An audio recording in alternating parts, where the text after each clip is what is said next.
Muli sa pagkakataon na ito na pinagkaloob nyo upang ihayag ang iyong salita. I pray, O God, that ikaw lang pong mauna sa aming kalagitnaan. Ikaw lang may taas. Itago niyo po ako sa inyong likuran. Salamat po, pinupuri ka namin, nilalahad ka namin sa pangalan ni Jesus. Amen and amen. Praise God, church. The Lord wants to share about something that is more precious than gold, more valuable than gold, more precious than silver, and more than kahit anumang bagay na ito hindi kayang bilhin. Amen. And that is your soul. Amen. The importance of our soul. While I'm meditating, binigyan po ako ng Panginoon itong verse. Can we open our Bible in the book of Mark, chapter 8, verse 36 to 37. Sabi dito po, "For what shall it profit a man if he shall gain the whole world and lose his own soul? Or what shall a man give in exchange for his soul?" Anong ibig po sabihin nito? Jesus was asking, kung ito po yung pinaka-powerful question ni Jesus Christ Anong ibig po sabihin nito? Walang halaga po ang kayamanan, ang mga power, fame, kung ito ay pagpapalit nito ang iyong kaluluwa. Amen. We need to prioritize eternal values than temporary pleasures. Because sa mundong ito, it's temporary lang. Amen. So, why our soul is value to God? I will give only 3 points, mga kapatid. The soul is valuable. Your soul is precious. Your soul is valuable to God because it comes from Him. Amen. Because it came from Him. Basa po natin sa Genesis chapter 2, verse 7. Sabi po dito, "And the Lord God formed man on the dust of the ground, and breathed into his nostrils the breath of life. And man become a living being." In King James, sabi dito po, become a living soul. We are precious, we are valuable, we are important because God made us. Amen. Remember when God created the earth, nung nilikha niya langit at lupa, sinabi niya lang po, "Let it be light," there will be light. There will be yung mga animals, sinabi lang po. Pero tayo, hinulma niya po tayo. Bumaba siya, hinulma niya tayo in His own image and breathed in us to breathe niya tayo para magkaroon tayo ng buhay. Amen. And doon pa lang, importante na po tayo sa Panginoon. Amen. Your soul is valuable. Pag-isabi nga niya sa katabi niyo po, your soul is valuable to God. Amen. Because the King of Kings came here to make you. It's not cheap, it is sacred. Amen.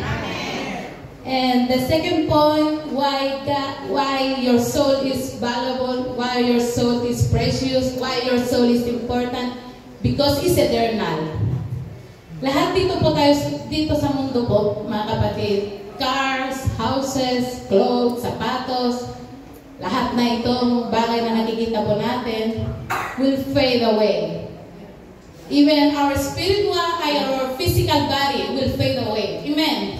But the soul will live forever. And it will continue to be to eternal life or eternal separated from Him. Kaya, habang po nandito tayo sa lupa, our choices today affect where soul will spend eternity. Kaya it's very important, sabi dito po sa Matthew chapter 10:26, "Do not fear those who kill the body but cannot kill the soul. Rather, fear Him who is able to destroy both soul and body in hell." Doon tayo ma-skirt. Amen? Dahil it's very important na ang ating kaluluwa is eternal. Hindi mapupuntahan na tayo heaven or hell. Amen? Pinapaalala po tayo dito that eternity is real. Kailangan natin bigyan ng halaga. And the third, why soul is valuable to God, why is precious, why is important, because of the price paid for it. Amen. He paid for it. Minsan, nagdadaw po tayo sa worth natin. Amen. Minsan, yung parang self-pity, nalililitan tayo sa ating sarili. Pero just look unto the cross. Amen. The value of our soul is measured by the price what Jesus paid to redeem. Sabi dito sa 1 Peter chapter 1 verse 18 to 19, you were not redeemed with corruptible things, amen, as silver and gold, but with the precious blood of Jesus Christ. Amen. Napakabuti ang Diyos. Dahil doon pa lang, very important to Him Maybe, mga tao, hindi tayo nababalyo, pero yung si Lord, binabalyo ang kaluluwa natin. Amen? He chose us at importante tayo sa Kanya. Kaya, God didn't send His angel to save us. Amen po ba? He came Himself in the person of Jesus Christ. He shed His blood for our soul. Kaya, mga kapatid, napakahalaga natin sa Panginoon Diyos. Treasures, that treasure, nothing compares to that. Amen. Dito po ako magtatapos na, but be careful. Siyempre po. Why? Because ang kaway, gusto niya tayo na maging busy tayo lagi. He wants us na to maging busy to pray, busy to forgive, busy to nurture our soul. Yun ang gusto ng kaaway. Kaya be aware. Amen. Huwag natin hayaan na mga bagay dito sa mundo consume us. Amen. Kumbaga, dapat i-feed natin ang ating soul with prayer, with worship, with mga gathering with the fellowship with our brothers and sisters. Amen? So we can encourage and hindi tayo lalayo sa the danger of neglecting the soul. Amen? And guard and feed your soul because, mga kapatid, our soul needs also attention. Amen? Just like the body needs food, the soul needs spiritual nourishment.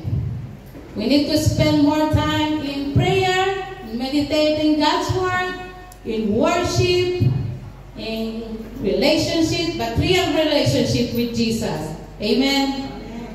Because mga bagay na yun ay hindi mawawala. Yun ang mga pinaka-importante ba, your relationship with God. If we want to spend eternity with Him. Amen? Kaya mga kapatid, yung soul natin, it's very important to God. Because first, it came from Him, amen? Because it's eternal, and because He paid the price for us. Huwag natin hayaan na lahat ng halaga ng mundo ito mawawala one day. So, surpresahin tayo ni Lord na one day, hindi natin alam, rapture na pala. Sino kong ready? Amen? Praise the Lord.